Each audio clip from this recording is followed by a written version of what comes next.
Hey everyone, Mr. Happy here, and in this video we're going to be talking about the Final Fantasy XIV and Monster Hunter World collaboration event. Specifically, we're going to be reviewing the Behemoth encounter that was added to Monster Hunter World. Now, as of this video, the fourth free update for Monster Hunter World, which includes the Behemoth and all the other Final Fantasy XIV collaboration goodness, is available for the PlayStation 4 and Xbox One. I know a lot of people are wondering if this will be available in the PC version, and yes, it will be, but there's no projected date as to when it will be available when the PC version launches. Just know that this event is permanent, so at any point if you pick up Monster Hunter World on the PS4, Xbox One, or PC, at some point you will have the freedom to enjoy the base version of this encounter.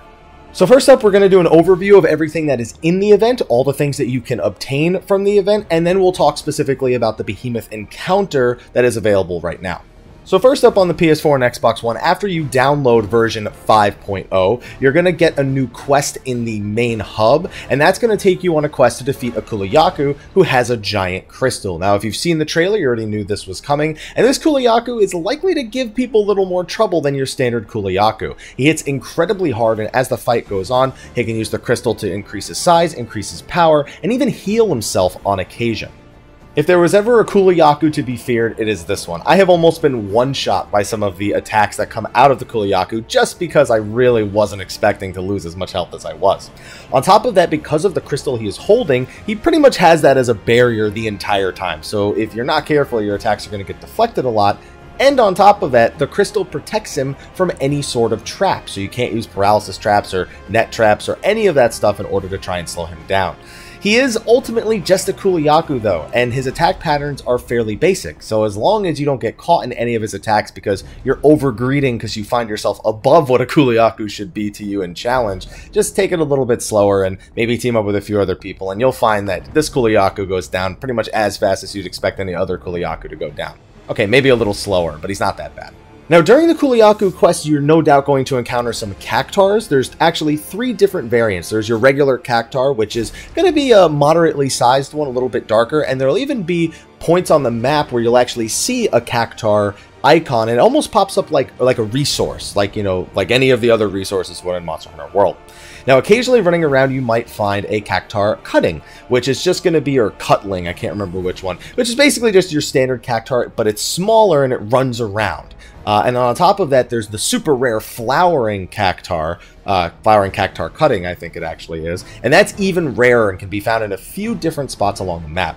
Now, if you actually use the net to capture these cactars, whether it be during the mission or on any expedition to the Wastelands later, you can actually display them in your personal room. So, in case you're somebody who didn't do that on the first quest, I have gone and tested expeditions, and you can actually find the cactars on those expeditions. There's tons of videos on Reddit and resources that are showing all the different locations that you can find them. The cactar is probably, the standard cactar probably being the easiest. You'll probably get the node for that to appear on your minimap when you do the Akula Yaku quest.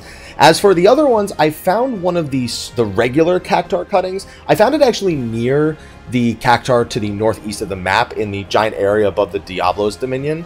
He was just running around. He didn't have a marker on the map or anything like that, and I just managed to run up and capture him. As for the flowering cactar, I've had a really hard time actually finding one of those.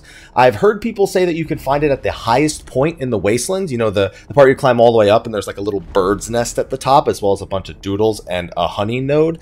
I tried that for like an hour, didn't get it. I've heard other people say you can find it near the cactuses that are around the middle north portion of the map. I guess I don't really know how to describe it, but just west of the desert where you encountered the Behemoth for the first time. I haven't seen him there either, so I'm going to keep trying, but that thing is pretty rare, and it doesn't seem to be something that you can predict. You just have to keep loading in and out of expeditions in order to find the flowering cactar.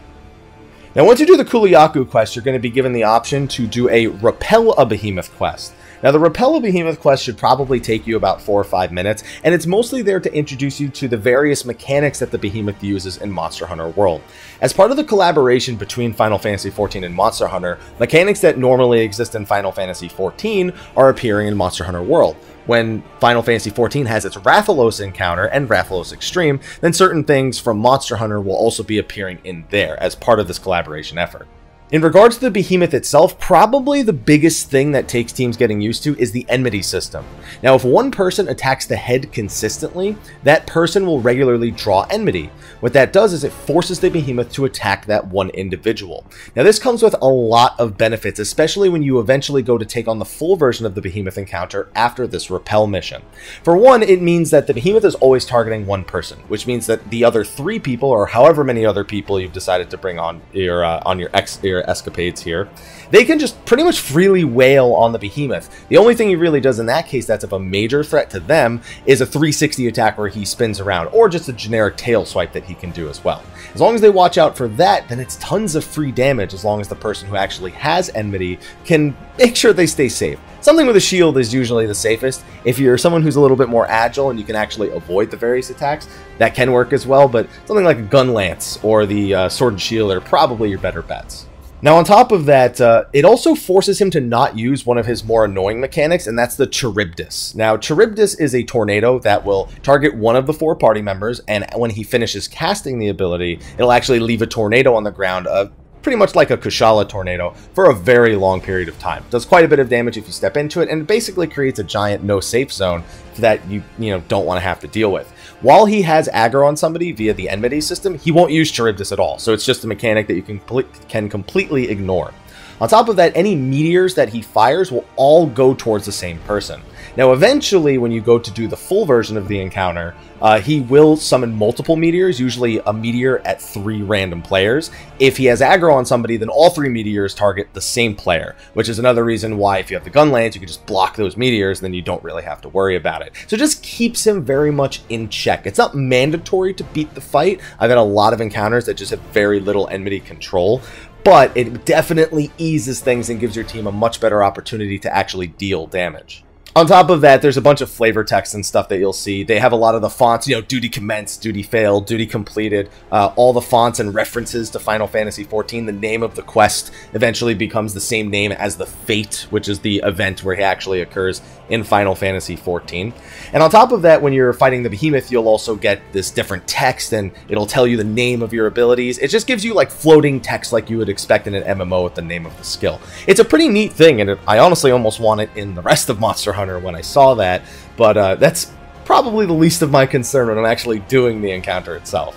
Now, in the first mission, which is just to repel the Behemoth, your only major goal is to learn the mechanics, and specifically learn his final mechanic, which is Ecliptic Meteor.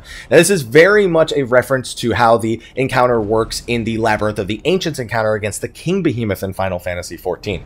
As the Behemoth loses health, he'll gradually target players with comets. Now, a pulsing AoE will precede a comet actually landing, but it basically targets one of the 4 players, then drops a comet on their location when the spell finishes. Now, this comet is something you need to protect and make sure it is very precious to you.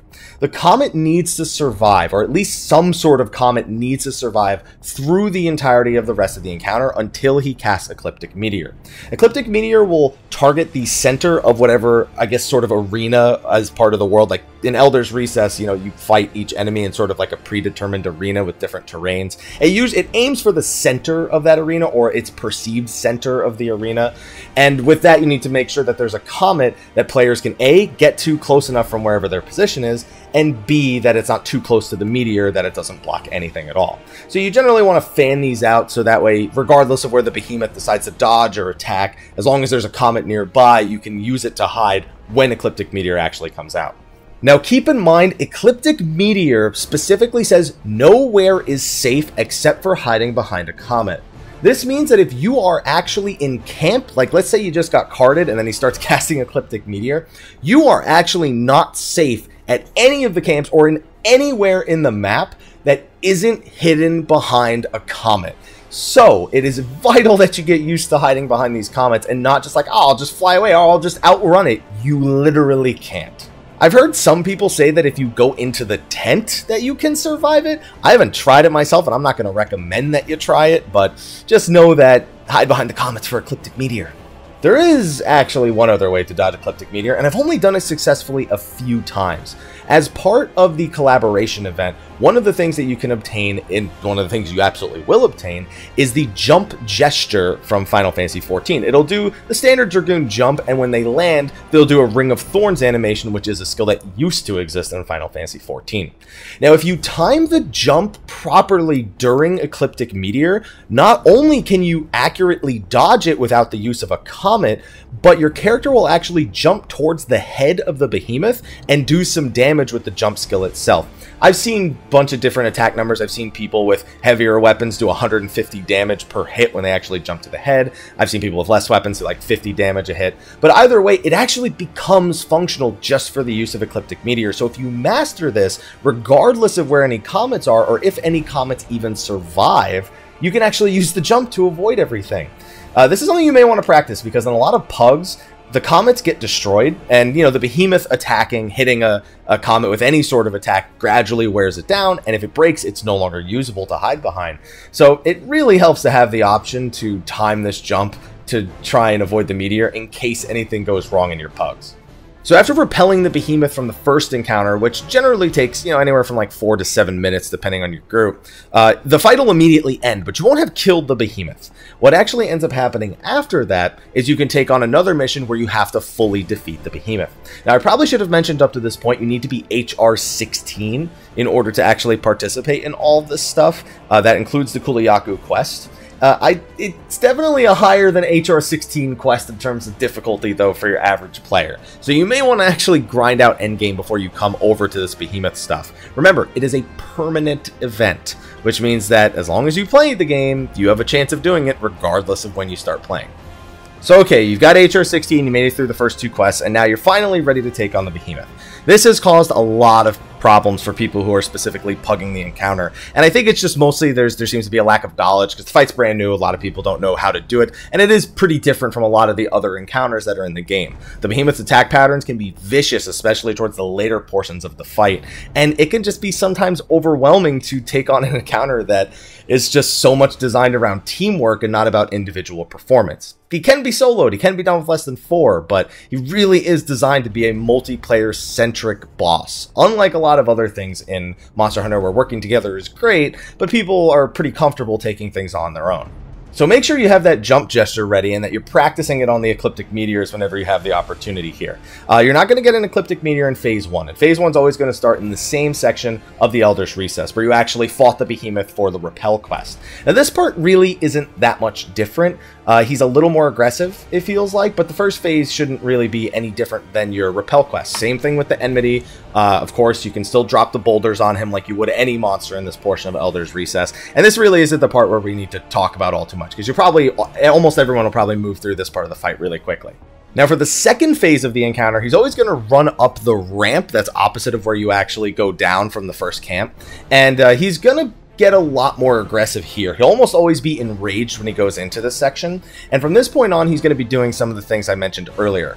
First, he's going to be casting Charybdises if he's not aggro to anybody a lot more frequently. Don't be surprised if you have 10, 12, 15 of these things on the ground if you're not handling it properly. Now, if you're finding that you're having trouble landing hits on the head in order to gain enmity, there is another thing you can do to stop Charybdis, and that is actually to flash pod him. Statuses in general are very, very effective against the Behemoth, and the flash pod is the most basic thing you should be bringing to this encounter. Bring 3 flash pods each, bring 10 bugs to make sure you can craft plenty more, and have some stored away in your box. Just make sure you're ready to go through flash pods like candy, because you really don't want to be dealing with these Charybdises if you don't have a dedicated tank.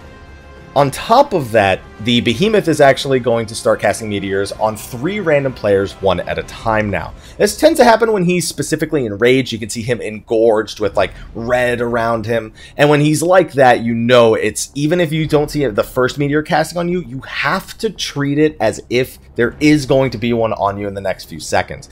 Luckily with the Behemoth, if you haven't already noticed, on the right-hand side of the screen, the UI actually shows you that he's casting skills. And it'll say like, the Behemoth starts casting Charybdis, the Behemoth starts casting Meteor, the Behemoth casts Comet. It'll tell you these things so you know they're coming. I know during the action it can be kind of hard to keep track of that stuff, and I'd make a strong recommendation to have all players turn off shoutouts, because sometimes shoutouts actually make it more annoying to get the messages. You can only see 2 or 3 at a time on the right hand side of the screen. And if the Behemoth decides he wants to start casting something as a bunch of shoutouts go out, it's going to deprioritize it and it's going to move the shoutouts through the list, or even prevent the spell from showing that it's casting in the first place over there. So turning shoutouts off should help with attentiveness for players during this fight.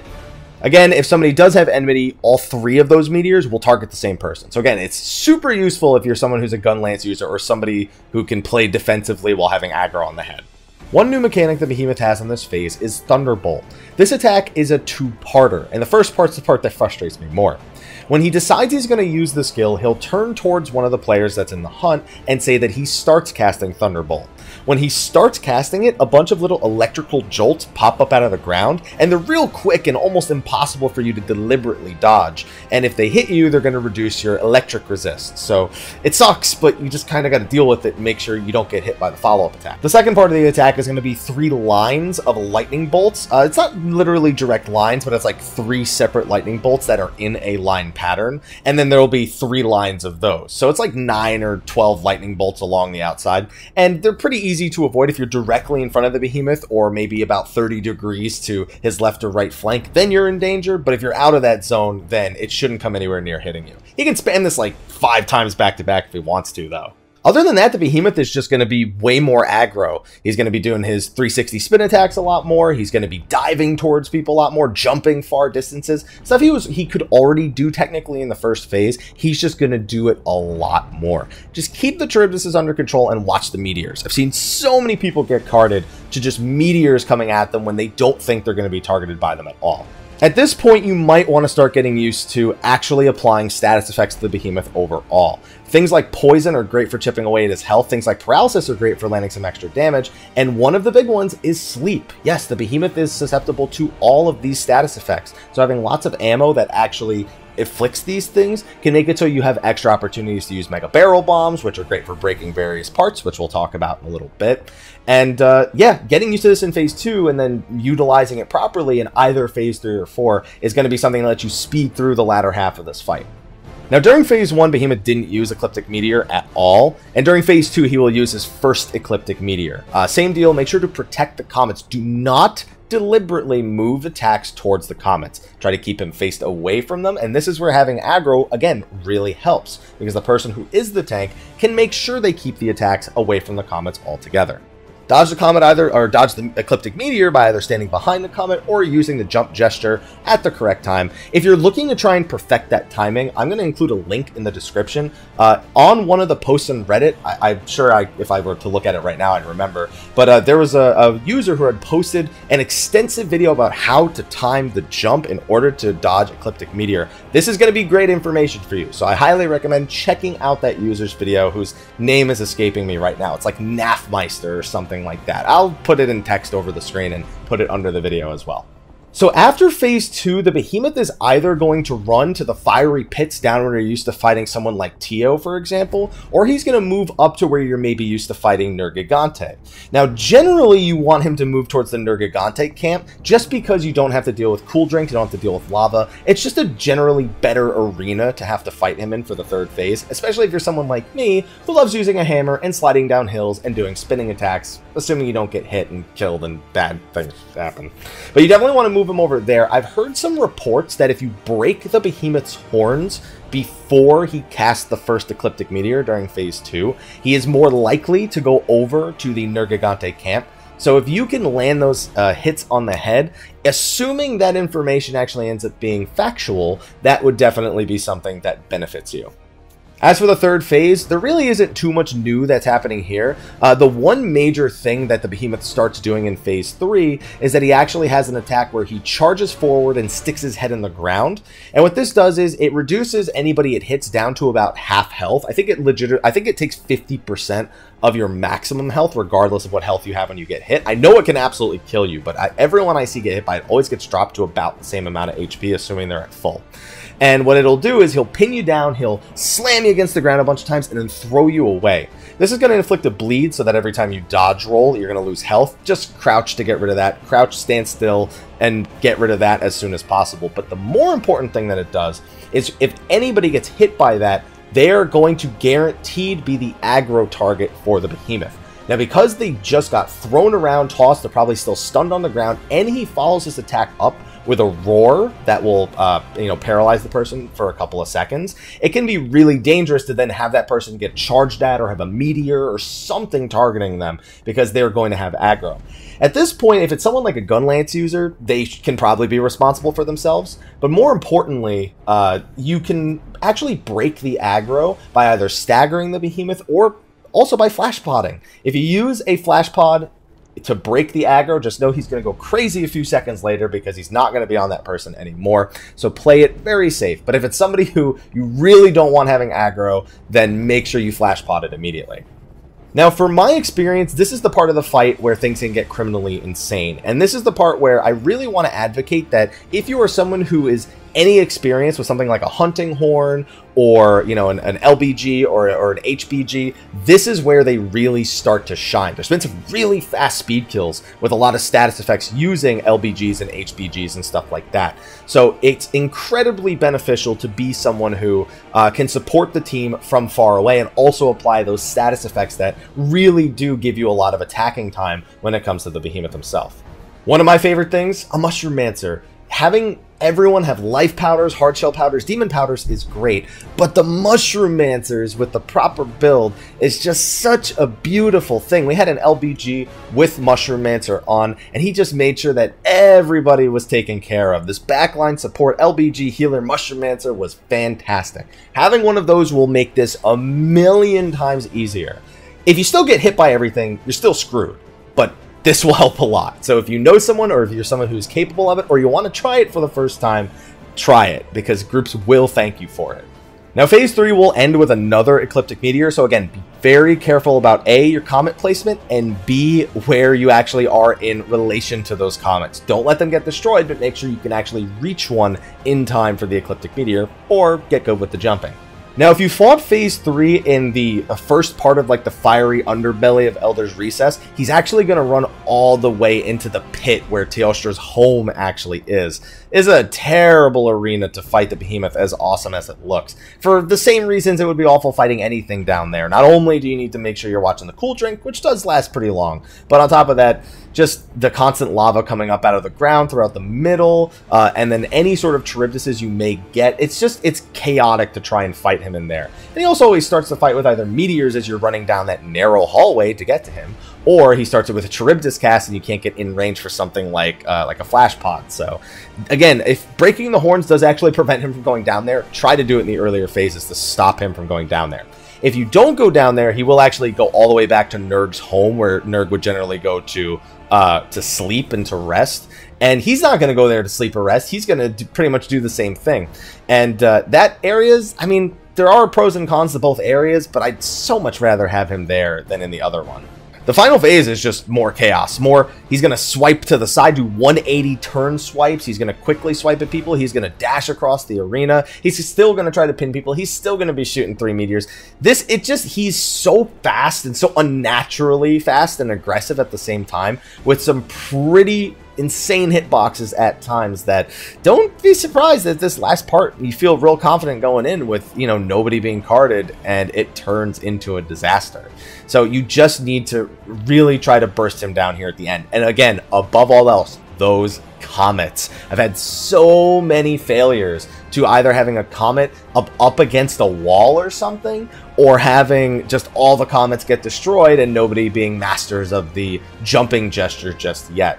So I've also only ever had, maybe 2 comets come in this last phase. I don't usually end up with a wall of comets like I do in all the other phases. So maybe I've had times where he does 1 and then does Ecliptic Meteor. I've had times where he does 2 and does Ecliptic Meteor. And I've heard other people say they get like 4.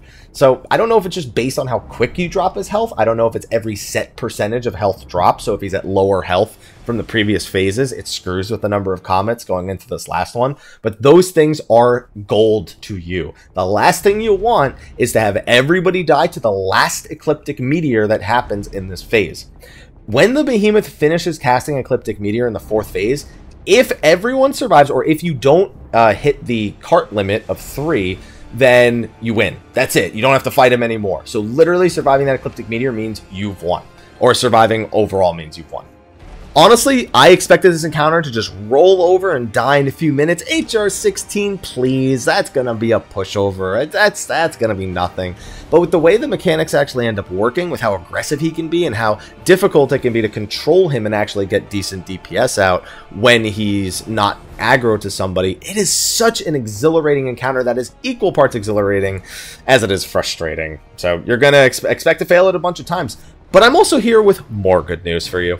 Luckily, if you're someone who wants to start working towards the armor sets, you're not necessarily forced to go through defeating him over and over again. Yes, defeating him will give you tons of materials, but a lot of the stuff you need can actually be obtained using Plunder Blade plus breaking individual parts. I know that in all the failures that I did have, breaking his front 2 claws gave me Behemoth Shear Claws, even if we failed. So it made it so that I could take those materials and I could actually craft a lot of the Draken armor pieces. On top of that, breaking the horns, breaking the tail, and actually carving it, these things can be done in order to make sure that even if you can't defeat him, you're at least working towards completing the Draken set.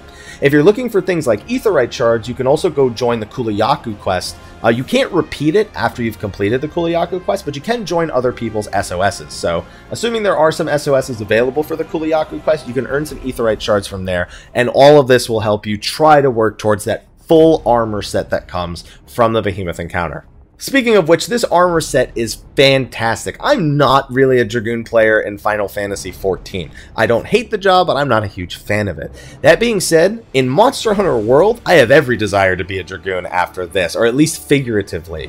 So for the weapon itself, the Gaebolg, it is insanely powerful. It's at base, before even upgrading it or adding any augments, it's 589 attack with 20% affinity, and all the way up to, and I'm colorblind, so just before white sharpness. I don't like to talk colors. It just never goes well for me. It does a lot of damage. On top of having a high Elder Seal, it has a dragon attack, and it just does so much damage. Like, I was so surprised at how much damage it was doing for an insect glaive. And then on top of that, it also gives you access to the Midgardsormr Kinsect. Now, at its base form, it's 11 in everything but heal. Its heal is only level 1. And of course, you can change around which element you actually want it to do, which, by the way, the Behemoth, even though the game gives you a hint and says water attacks are effective, the Behemoth's actually neutral to water, so changing the Kinsect to something like Dragon or Ice is actually more effective against him, since he's effectively weak against those two things. I know, it's really weird to have the in-game hint say he's weak to water, and then for him to actually be weak against Dragon and Ice, but it is what it is. Now, with enough materials, you can upgrade the Kinsect to its true form. Same with the Gaebolg, you can upgrade it to its true form. And with that, the Kinsect becomes level 14 in power speed, and whatever the other one was. An element, I think, is the other one. But it still stays level 1 at heal. So that's the only thing that the Midgardsormr Kinsect is not really great at, is the green sap heals. As for the armor set, it is loaded with critical hit on top of a pretty decent passive. The two-piece set bonus actually increases your elemental damage during jumps, and the 4-piece set bonus gives you Master's Touch, which makes it so you don't lose affinity during critical hits.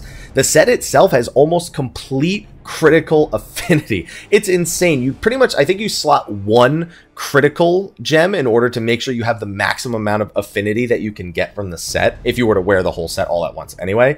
But you can get almost complete critical boost, almost complete critical eye. I think you need a couple of gems to finish that off and actually make it so it's 3 and 7 for those two respectively. It's got some attack boost on it. It's got power prolonger. It is just a really good set, even if you want to add it to existing sets that you have.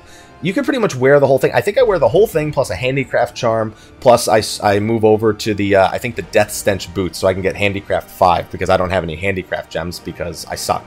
And it does a lot of damage. It's a really satisfying set to use. So on top of some insanely great gem slots, it's just, go experiment with it yourself, but it is a very good set to work towards. On top of that, you can get your you can get your Palico, a Moogle set. You can get him the Weapon of Good King Moggle Mog the 12th, as well as an armor set for him as well, for those of you who enjoy soloing and want your Palico to look like a Moogle. The final reward I haven't mentioned, and I forgot to do it, was to actually, you could change your Poogie to a baby Behemoth. I haven't done it yet, and I should, but I guess that's not really the final reward. You do get some guild card stuff. You get a new title in the guild card editor. You also get the Hildebrand pose as part of your guild card editor after you actually defeat the mission itself. So there's a lot of really cool stuff from this collaboration on top of an incredible encounter in Monster Hunter itself. So yeah, hopefully you didn't mind. I got so excited about it. I just couldn't stop talking about the various elements of this encounter. I played it for like, I guess 9 hours total across 2 days, and honestly, as much as I really haven't played Monster Hunter World since maybe 3.5 weeks after it came out, I find myself itching to get back into it. And I wasn't even someone who was really looking forward to the PC version either, but just the quality of this collaboration, it just makes me want to tackle it with, you know, a bunch of different things. It makes me want to try out Hunting Horn for the first time. I tried out Insect Glaive for the first time. Dude, I could barely even remember how to use the hammer after coming back since 3 weeks after the game came out. I'm amazed I actually even beat it with how the fight actually ended up going. But there's just so many awesome things that you can see so much value in, and it definitely reinvigorated my interest in Monster Hunter World a lot. So if you're someone who hasn't picked the game up in a while, I'd highly recommend picking it up at least to try this free update to the PS4 and Xbox One version. And PC people, you'll get it eventually, and it'll be permanent, so it's always there. One final detail though, if you think the Behemoth is challenging, on August 24th in the console versions, the Behemoth will get an extreme mode. Now, of course, you know, Monster Hunter will generally say that's tempered or arc tempered or use one of those terminologies, but because it's part of the Final Fantasy XIV collaboration, they are calling it Behemoth Extreme, which is used to designate a higher difficulty of certain trial encounters in Final Fantasy XIV itself. That's going to be available, and that's going to have a glamour version of the Draken set, the Dragoon set that you actually have here, and a title as well. So that one's going to be more for glamour than it is for functionality. This main mission right here is going to be the one that nets you all of the usable stuff. And with that, I think my explanation of everything is done. Honestly, I kind of feel like locking in and maybe taking another shot at him right now, even though I actually have the completed set. So again, good luck getting all those sets. Remember, if you're having trouble beating him, try Plunder Blade, try just breaking his front claws and just breaking his individual parts in order to actually get the loot, even if you do fail. And you should find that you can make some pretty decent progress throughout getting the armor and the weapons and all that stuff. But anyway, thank you for watching this video. Be sure to like, favorite, subscribe, and share. And stay tuned, because the Final Fantasy XIV side of the collaboration comes out on August 7th, where we're going to be getting 2 trials against Rathalos. There's going to be an 8-man version, which is a normal mode, and then an extreme version, which has 4 players. You know, there's going to be a limited number of raises available, similar to the cart system. You're going to be able to mount him. There's going to be potions you have to use to heal, so really looking forward to seeing how that half of the collaboration goes now that we've had this half of the collaboration. Anyway, thanks for watching. I'll see you all in the next video, and until then, take care.